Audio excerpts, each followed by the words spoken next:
Vamos a dar inicio a esta rueda de prensa. Agradecemos mucho a todas las compañeras y a los compañeros de los medios de comunicación y les deseamos, por supuesto, un excelente año 2025 en esta comisión permanente.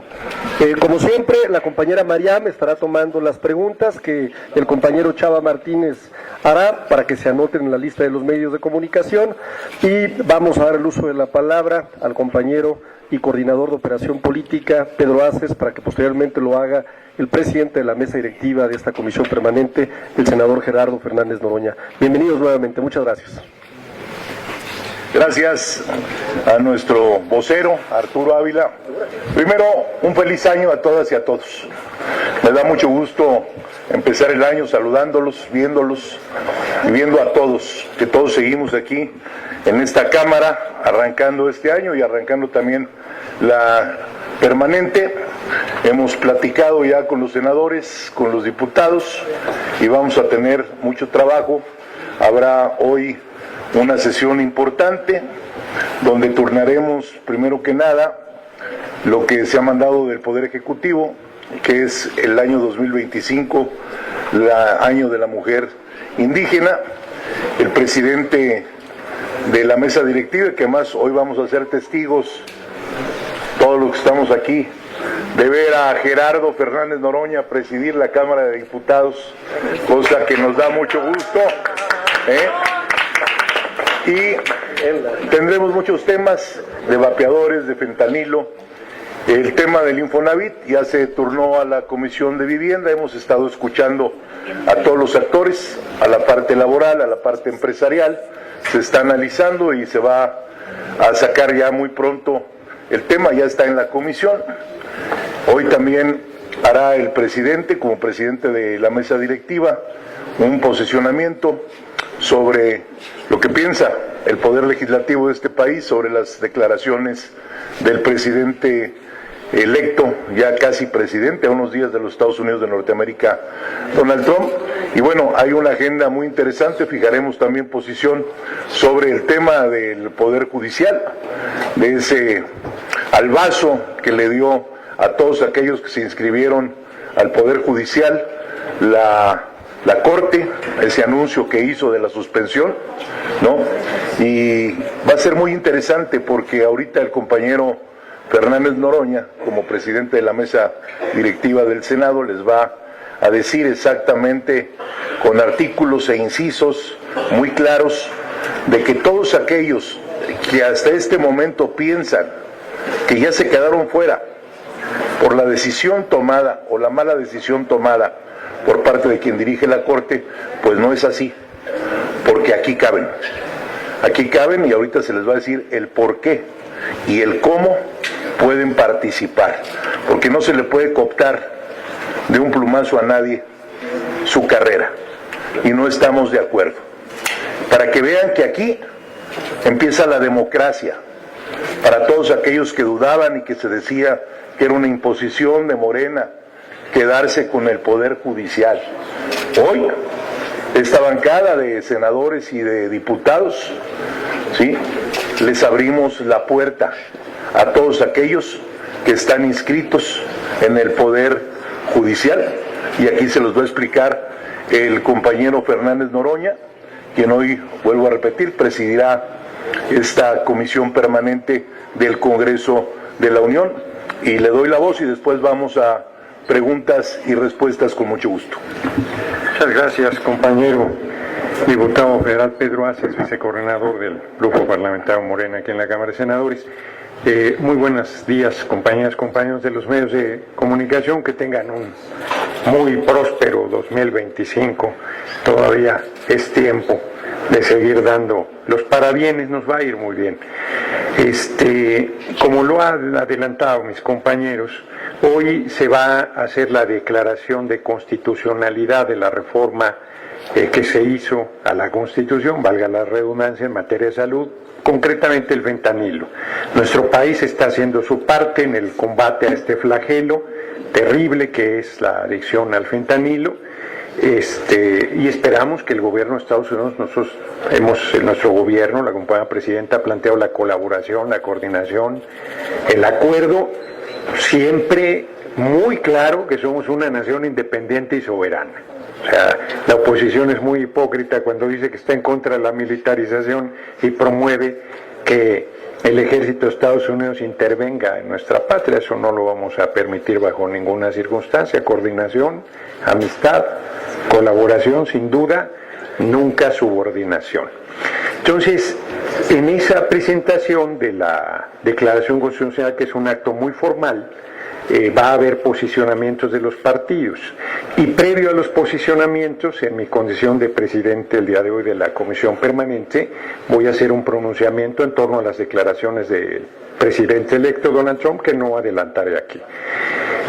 Sobre el tema del comité de evaluación, yo no sé, de verdad, lo digo con franqueza, dónde estudiaron derecho los integrantes del Poder Judicial, porque la ley de amparo dice muy claro que no procede el amparo contra reformas constitucionales y ya es constitución vigente la reforma que se hizo al Poder Judicial, pero además no procede el amparo contra un proceso electoral. Imagínense que con un amparo pudieran detener la elección presidencial, pues eso sería gravísimo, sería poner al país en una crisis enorme. Entonces no hay ningún recurso legal. Para decirlo de manera clara, no hay ningún poder sobre la tierra que pueda detener el proceso electoral. Poder humano, por lo menos. Entonces, es una determinación del Comité de Evaluación que no tiene sustento legal, que vuelve a las andadas el Poder Judicial, la Corte, quien la preside, a querer descarrilar la elección de las personas juzgadoras el primer domingo de junio de 2025. La elección de las personas juzgadoras va. La Constitución prevé que si un poder no presenta candidaturas, si un comité de evaluación no hace su tarea, que sería el caso del Poder Judicial, pues ese poder no presenta candidaturas. El Poder Judicial está cubierto porque todas las personas juzgadoras, les recuerdo, tienen pase directo. Pero, como bien lo ha comentado aquí el diputado Pedro Aces, sería gravísimo que las personas que de buena fe se inscribieron en el Poder Judicial y no lo hicieron en el Legislativo y en el Ejecutivo, quienes lo hicieron en más de un poder no tienen problema, pero quienes solo lo hicieron en el Poder Judicial quedarían fuera de la elección, no por su responsabilidad, sino por una franca irresponsabilidad, por una franca negligencia, por una franca provocación del Poder Judicial. Entonces, la Constitución prevé también esta posibilidad. Dice que lo no previsto lo resuelve la mesa directiva y la Junta de Coordinación Política de la Cámara de Senadores. Les anunciamos desde ya que tomaremos el acuerdo para que todas las personas que se registraron vía el Poder Judicial sean integradas al proceso y si resultan en la insaculación serán candidatas en el proceso electoral del 1 de junio de 2025. Como aquí se ha planteado, nosotros somos unos convencidos de la participación democrática y privilegiamos el derecho de las personas que de buena fe se registraron en el Comité de Evaluación del Poder Judicial para participar en la elección del primer domingo de junio de 2025. Así es que les damos desde ya la buena noticia de que no se quedarán fuera de este proceso electoral. Finalmente, celebro mucho, agradezco al compañero Pedro Aces y agradezco mucho que la fracción, el grupo parlamentario, el partido al que pertenezco, Morena, me dé a mí hoy, unos años después, la enorme honra de presidir una sesión de la Comisión Permanente aquí en la Cámara de Diputados. Eso no sería posible sin el apoyo del pueblo, sin el apoyo de nuestro movimiento, y agradezco a la coalición Morena PT Verde, además de a mi grupo parlamentario, esta enorme deferencia y estamos a sus órdenes para las preguntas que tengan. Tenemos en la lista a Fernando Merino del Sol de México. ¿Me quedo ahí? Fernando. ¿Qué tal? Diputadas, diputados, senadoras, senadores. La pregunta es respecto a este anuncio que hace el presidente de la mesa directiva de que todos los inscritos en el Comité de Evaluación del Poder Legislativo ya estarían, digamos, en el proceso de insaculación que será en febrero. ¿Esto no vulnera de cierta forma la autonomía que se supone que le dieron al Comité Ejecutivo para hacer justo esta evaluación? Y pues si esto no abonaría a que se hable de una simulación, porque ¿qué caso tiene hacer un comité de evaluación y que éste evalúe y pues excluya a algunos por... ahí digamos ellos tendrán sus razones, pero ¿no es esto una violación a la autonomía del comité? Y por otro lado, también una pregunta al diputado Pedro Aces respecto a la reforma al Infonavit. ¿Cuándo se va a dictaminar? ¿Cuándo se va a discutir en la Comisión de Vivienda? Y también pues dice que ya escucharon a los sectores involucrados. ¿No sería, digamos, mejor haber hecho un parlamento abierto para que los ciudadanos pues escucharan estas conclusiones y no se quedaran únicamente en acuerdos pues ahí opacos entre los diputados y los sectores? Bueno, primero interpreto la pregunta, porque yo no dije que el Comité del Poder Legislativo garantice. Pues es obvio que el Comité de Evaluación del Poder Legislativo garantiza que todas las personas que se registraron y que al final salgan en la insaculación sean candidatas. Sí, por eso, ya iba para allá, entendí que hablabas del Poder Judicial. Justo tu pregunta, lo que haría, si nosotros hiciéramos caso a esa visión, sería dejar fuera a toda la gente que se registró en el Comité de Evaluación del Poder Judicial y vulneraríamos su derecho a participar por una acción de negligencia del Comité de Evaluación del Poder Judicial, que insisto, no sé dónde estudiaron derecho, porque no procede el amparo contra un proceso electoral. O sea, pero además el Poder Legislativo hizo una reforma constitucional de la supremacía de la Constitución, por si no fuera suficiente. Antes de esta reforma ya no procedía el amparo contra un proceso electoral y tampoco procedía el amparo contra una reforma constitucional, pero ahora llevado a la Constitución menos aún procede. Entonces parece que la Escuela Judicial debe revisar sus planes de estudio y mandar a hacer un nuevo curso a más de una persona juzgadora que ha estado dando amparos. Son más serios los que hacen títulos en la Plaza de Santo Domingo que los jueces que están emitiendo estos amparos. Entonces, lo que nosotros estamos garantizando es que todas las personas que de buena fe se registraron para participar sigan en el proceso. Va a ser más trabajo, pero se harán las entrevistas de esas personas.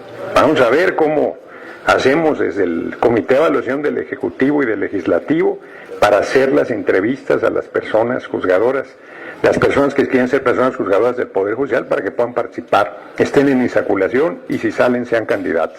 Creo que al contrario, estamos tutelando y garantizando un derecho electoral fundamental que está violentando. Ahora, yo creo de cualquier manera que debemos también impugnar ante el Tribunal Electoral del Poder Judicial de la Federación esta decisión del Comité de Evaluación para que les dé el mandato de que hagan su tarea, porque están obligados a hacerla, no es si quieren, aceptaron esa responsabilidad y deben llevarla a cabo. Y le dejo la palabra a mi compañero diputado Pedro Aces. Gracias, senador Noroña. Base a la pregunta que comentas, está la Comisión de Vivienda trabajando permanentemente. Había un receso, pero es de vital importancia actualizarse, modernizarse. La vida es de estar siempre a los ritmos que los nuevos tiempos están marcando, y el Infonavit se debe de modernizar, porque queremos un México más activo y más moderno. Entonces hay que hacer muchas cosas. No es tan fácil tomar decisiones de un día a otro. Se está trabajando, se está analizando. Yo en lo personal, como dirigente nacional obrero, han opinado muchos dirigentes. Se hará una mesa de trabajo donde se invitará a algunos empresarios también a que den su postura en la Comisión de Vivienda. Ya está en la Comisión de Vivienda. Tienen hasta el último día de enero para poder definir, y ya en el próximo periodo de sesiones se pasará al Pleno. Entonces se está trabajando en ello. A lo mejor dictamina antes la Comisión de Vivienda y tendríamos que sacarlo antes. Entonces, esto se lo podemos informar un poco más tarde, ¿sí? Estoy en contacto con la presidenta de la Comisión de Vivienda y estamos trabajando en ello. Muchas gracias. Es el turno de la compañera Andrea Becerril de La Jornada. Para el senador Noroña, buenos días. Senador, ¿podrá el Comité del Poder Legislativo, con los casos que tiene el del judicial, porque acumula más de 11,000 y creo que van atrasados, incluso en la página de internet no están ni siquiera actualizados el total de aspirantes, solo están los primeros, no el listado complementario que después pasaron. Tienen 11,000, ¿podrán con los más de 2,000 que tiene el Poder Judicial? Yo creo que las preguntas que hacen nos ayudan mucho a la reflexión y las agradecemos. Lo que nosotros estamos en este momento garantizando es que las personas que se inscribieron en el Comité de Evaluación del Poder Judicial o ante el Poder Judicial van a seguir su proceso. Lo haremos con los comités de evaluación del Poder Legislativo y el Ejecutivo, o inclusive crearemos una instancia auxiliar que entre al relevo. Eso es algo que tiene que discutir la Junta de Coordinación Política y la Mesa Directiva de la Cámara de Senadores, y tomaremos la decisión más eficaz con los tiempos a contrarreloj, porque además hay que recordar que en la primera semana de febrero tienen que estar resueltas ya la determinación, una vez hecha la insaculación, de quiénes van a ser las personas que serán candidatas a la elección. Entonces, ¿cuál será la manera? Lo tendremos que discutir muy rápidamente, tendremos que nos tendrá que convocar el compañero Adán Augusto López Hernández, convocará a la Junta de Coordinación Política, yo convocaré a la mesa directiva para que sesionemos de manera conjunta y resolvamos este tema y encontremos la mejor solución. Si es a través de los comités de evaluación existentes o si es creando una comisión auxiliar, veremos, pero está previsto, insisto, en la Constitución que lo no previsto, valga la redundancia, lo resuelvan estas instancias. Y lo que nosotros tenemos que hacer es garantizar que quienes se registraron no queden fuera por una negligencia del Comité de Evaluación del Poder Judicial. Perdóname, ¿sería un intento más desde el Poder Judicial de frenar la elección de jueces, magistrados y ministros? Un intento desesperado e irresponsable del Poder Judicial de descarrilar la elección sin tener argumentos, pero no nos sorprende, los vimos votando sin ninguna facultad querer echar atrás la Constitución. Los vimos votando que la mayoría calificada no era de 8, sino de 6, en un acto verdaderamente terrible de irresponsabilidad de la Suprema Corte de Justicia. Yo, la verdad, en lo personal pensé que ya se habían allanado, pero parece que ya se les pasó el espíritu navideño y que están otra vez de manera pugnaz queriendo descarrilar. No podrán, la elección de las personas juzgadoras se realizará el 1 de junio, el primer domingo de junio, 1 de junio de 2025. Gracias. Les guste o no les guste, lo quieran o no lo quieran. Pues si no hay más, les agradezco. Así hay. Hola, buen día a todas las legisladoras y legisladores. Preguntarte, Gerardo, si hay corchetes en cada uno de los párrafos de todas estas reformas que se han hecho, para que así de repente, pues dice, bueno, no está funcionando todo esto, vamos a abrirlo y ponemos así, porque pareciera que siempre van a estar salvando algo. Y precisamente sobre este descarrilamiento que dicen sobre el proceso que se va a dar el 1 de junio, el INE está solicitando más dinero. ¿Cómo van a resolver ese asunto? Y también, pues hasta ahorita todavía no se sabe cómo va a votar la gente, cuántas hojas les van a dar, si se las pueden llevar a su casa o no, pues para que hagan esta selección, porque son muchísimos los nombres que van a aparecer en las boletas. Gracias. Sí. Empiezo por esto último. Hay que recordar que la ciudadanía va a votar por 10 personas candidatas, 5 mujeres y 5 hombres, y del listado tendrá que escoger a esas 10. La Ciudad de México es donde se da algún nivel de complejidad mayor por el nivel de concentración, pero no es el caso de 29 de las 32 entidades del país. Entonces, en la mayoría de las entidades será como cualquier elección, y en el caso de particularmente la Ciudad de México tiene una mayor complejidad, tendrá un poco más de tiempo, las personas tomarán un poco más de tiempo para votar, pero no tiene ningún problema sobre esto segundo. Sobre lo primero que preguntas, no hay ningún corchete. La Constitución es muy clara en que la elección de las personas juzgadoras se lleve a cabo el primer domingo de junio de 2025 y así se hará. El INE ha planteado desde un inicio la solicitud de más recursos, se va a reunir en estos días, lo ha anunciado la compañera presidenta Claudia Sheinbaum Pardo, se va a reunir con el Consejo General en pleno y resolverán el tema, no tengo la menor duda, hay toda la voluntad, todos los recursos, además está el dinero de los fideicomisos del Poder Judicial, entonces recursos hay, no habrá problema para que tengan los recursos suficientes el órgano electoral y no hay ningún corchete, lo dije y lo reitero.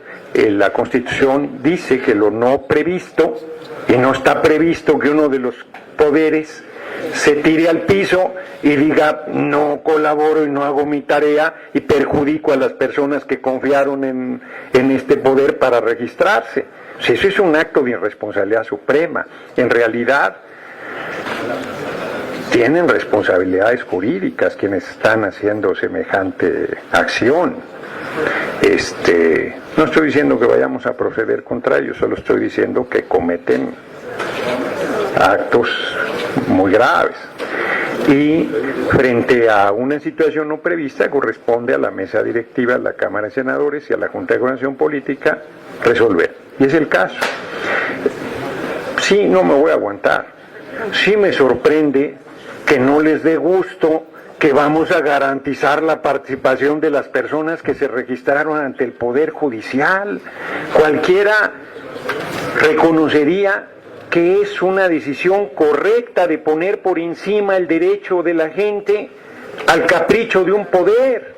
O sea, ¿qué pasaría si el Poder Legislativo, el Poder Ejecutivo dijera, pues ya no sigo en el proceso, su comité de evaluación, y dejara a miles de personas que confiaron en la seriedad de este poder para participar en el proceso de elección? Nos caerían a palos. Me asombra que no tengan esa impresión del Poder Judicial, me asombra mucho, no quiero dejar de decir. Carlos Guzmán, de Aval Noticias. Hola, presidente. Pues 3 consultas. La primera, ¿hay alguna sanción que se les pueda poner a este comité del Poder Judicial? Porque obviamente se modificó la Constitución y tendría que haber alguna sanción.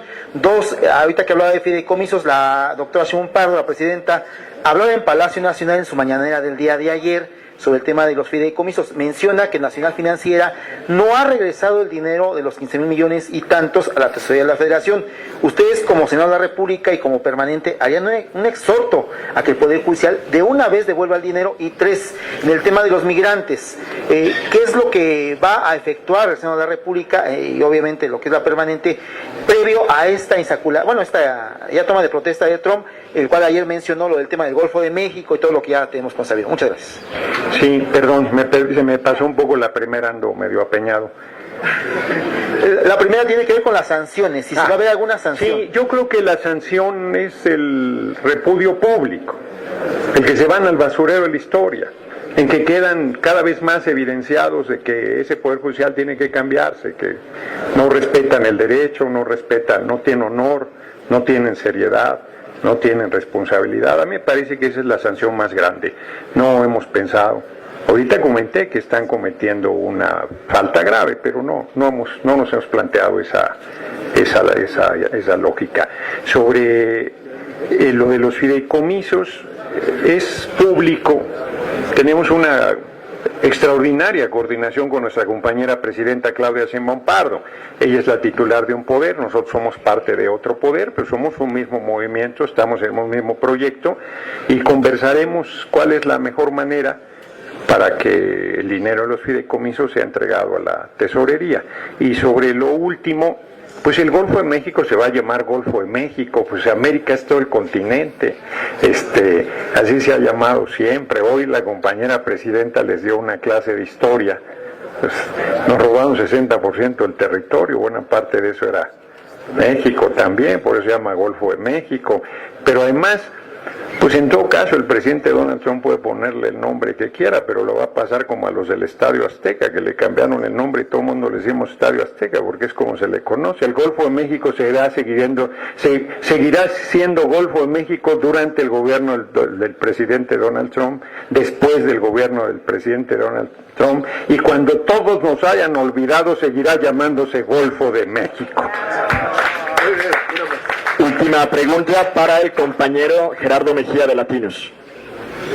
Hola, buen día. Senador Noroña, preguntarle sobre dos temas.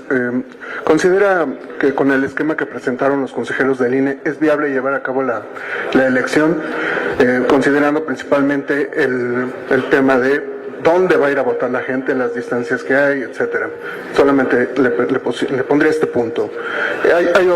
Hay otro tema, no sé si lo mencionaron, la reforma electoral. ¿Cuáles son los plazos para presentarla?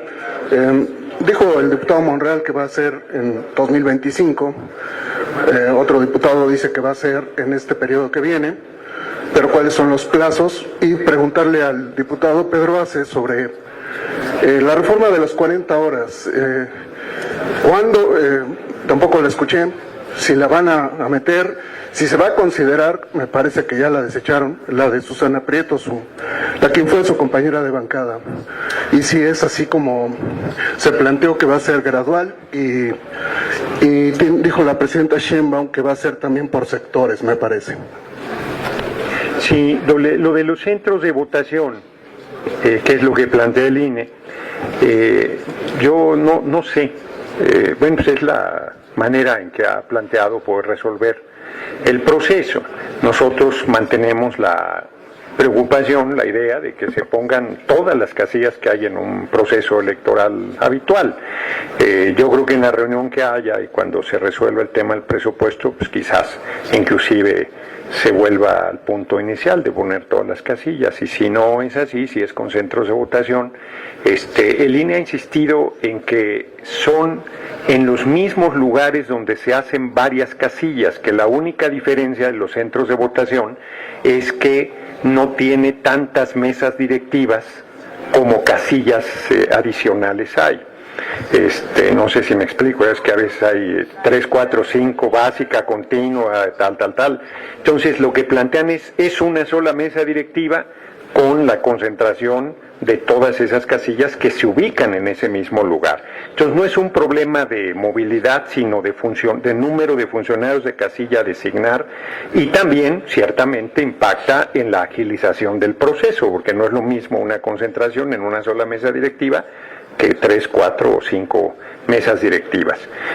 Pero eso está por revisarse. Y lo segundo, otra vez, ¿por qué?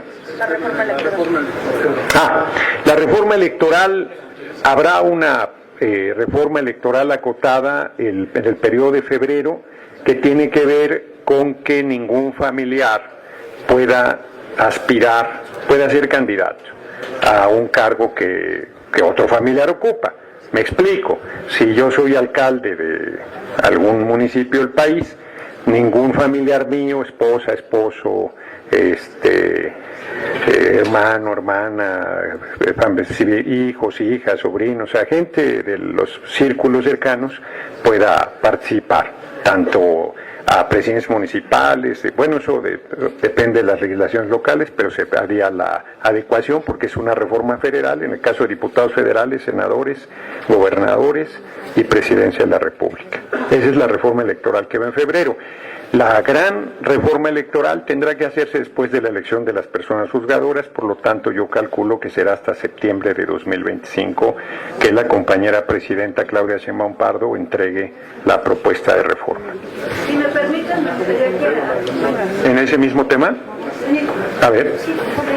Preguntarte que, bueno, en la Constitución se prevé que el día de la elección las casillas se abren a las 8 de la mañana y terminan a las 6 si es que no hubiere gente formada.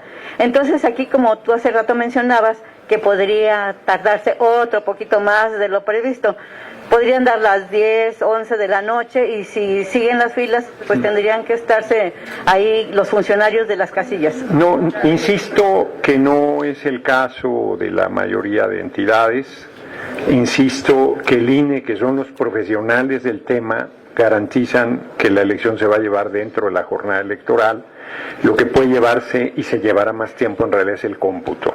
Ahí sí, por la complejidad del número de candidaturas que hay y la diversidad de cargos existentes, sobre todo en lugares como la Ciudad de México y un par de entidades más. Entonces no será el caso de las personas que van a votar, se dará en términos generales en los plazos que habitualmente se realizan. Sí, porque la mayoría tiene zonas serranas muy alejadas.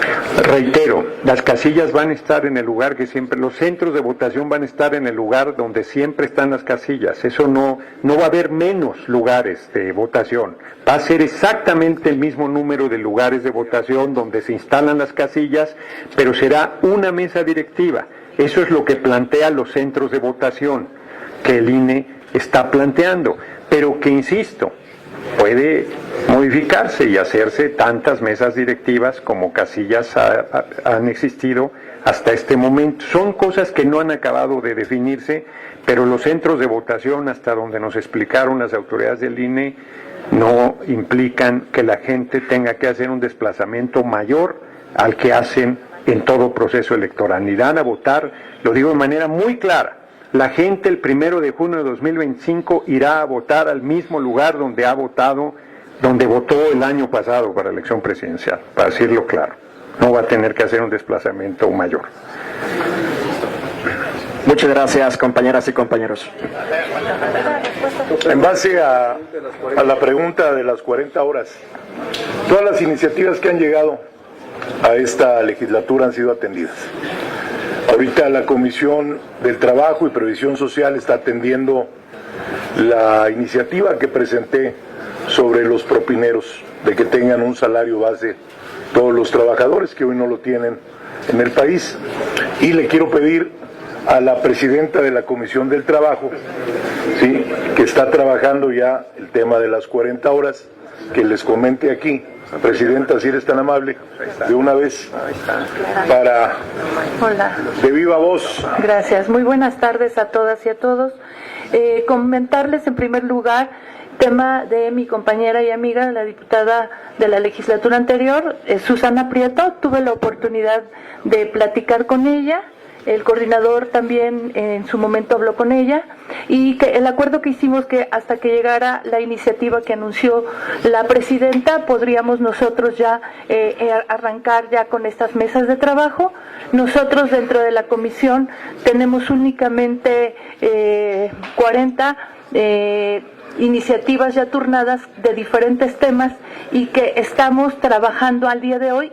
Una de ellas es la del diputado Pedro, para que en este mes de enero, en nuestra siguiente comisión, podamos ya aprobarlas y pasarlas a pleno lo antes posible. Y por supuesto, este tema de las 40 horas es un tema que a todas y a todos nos interesa, y le estaremos dando atención permanente, y será, ustedes los primeros están en informados, y los invitaremos también a la misma comisión para que escuchen de viva voz las voces de todos. Lo hicimos con plataformas, hablamos con plataformas, con los empresarios, vinieron los representantes también de los mismos colectivos, y por supuesto también el secretario Marat, para poder atender esto. Así es que estamos trabajando, y en cuanto tengamos la información, bueno, pues estaremos comunicando. Gracias.